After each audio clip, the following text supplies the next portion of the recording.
ليه اخترت النجومية من الطريق الصعب؟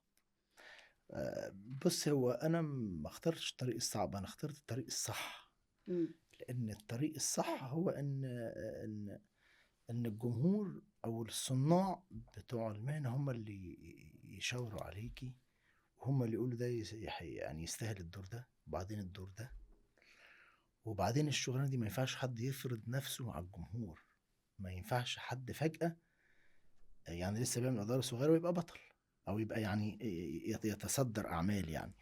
لإن يعني بُصّي، حُب الناس ده استئذان، إمم. لازم الواحد يستأذن قلوب الناس، إحنا سمعنا ده من الفنانين الكبار، بيقول لك الفن ده هو استئذان قلوب الناس، أنتِ بتخبّطي كده على باب القلوب وتقولي لهم لو سمحتوا ممكن تحبوني، فأنتِ لمّا تفرضي نَفْسِك بالموضوع مش موضوع إن أنتِ تيجي في تنتجي لنَفْسِك وفلوس، إمم. وتفرضي نَفْسِك إن أنا أهوّة ياخدوا جرعة كاملة منِّك مرّة واحدة، لأ ده مش صح خالص، وكان في تجارب كتيرة أنا شُفتها أكيد ما بنشوف كانتش إن مثمرة في خالص، لا، لا، لا، يعني ده كمان خطأ، السوشيال ميديا النهارده أنت تقدر بفلوسك لا ده تعمل أي خطأ حاجة على السوشيال ولا ميديا. خالص، الشغلانة دي بالذات لازم صُنّاع المهنة، المنتجين يحسّوا إن أنتِ لازم تروحي للمنطقة دي، الجمهور أنتِ بتروحي معاه كده بتتطرّقي كده، الناس بتحبِّك واحدة، واحدة كده، كل شوية تاخدي منهم مساحة حُب أكبر، تعملي حاجة فتاخدي مساحة حُب، تعملي حاجة كمان فتاخدي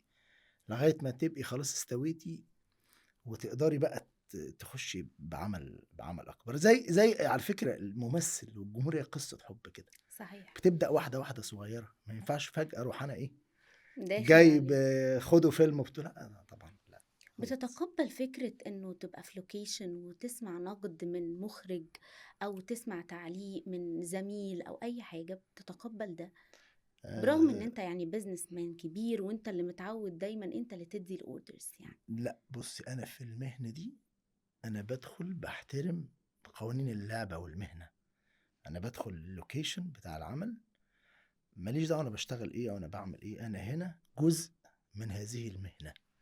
بامشي بقوانينها وبامشي في حاجاتها، كل واحد ليه مكان بيقعد فيه، بتتعاملي بطريقة معيّنة حسب شغلِك، حسب دورِك، حسب مكانتِك، بطل العمل ليه طريقة في التعامل، يعني كل حاجة بتسمعي كلام المُخرج، أنتِ بتدخلي المكان ده ليه احترامه والمهنة ليها احترامها، بترمي كل حاجة ورا ضهرِك وبتبقي أنتِ جزء بتنسى بقى إنك من أنت businessman خالص، أصلًا. ما لهاش دعوة ما لهاش خالص، ما علاقة، لهاش تقدر علاقة. تفصل ده عن ده. طبعًا ما لهاش علاقة، أنا هنا جزء من الناس دي، أنا هنا في المحيط ده وأنا باحترم مهنة الفن جدًا، أنا إمم. بانتمي لها، دي حاجة أنا باتشرّف بيها، وكذلك طبعًا مهنة يعني مهنة الbusiness برضه ليها برضه يعني احترامها، لإن هي برضه بتقدّم في المجتمع حاجة مهمة جدًا وحاجة إمم. فلأ، أنتِ هنا بتبقي بطريقة وهنا بتبقي بطريقة تانية خالص. الفن بيمثل لك إيه طيب؟ الفن ده هو حاجة كبيرة جدًا بالنسبة لي، حاجة جميلة، حاجة يعني زي الواحد زي ال يعني هي مش مجرد هواية، هي كل حاجة أنتِ بتعبّري بيها عن نفسِك، أنا أصل ما باخرجش يعني إيه، خلاص يعني أنتِ بتعتبري إن الفن ده هو المتنفس الحقيقي ليكِ في إن أنتِ بتأدّي فيه هوايتِك والحاجة اللي أنتِ بتحبيها.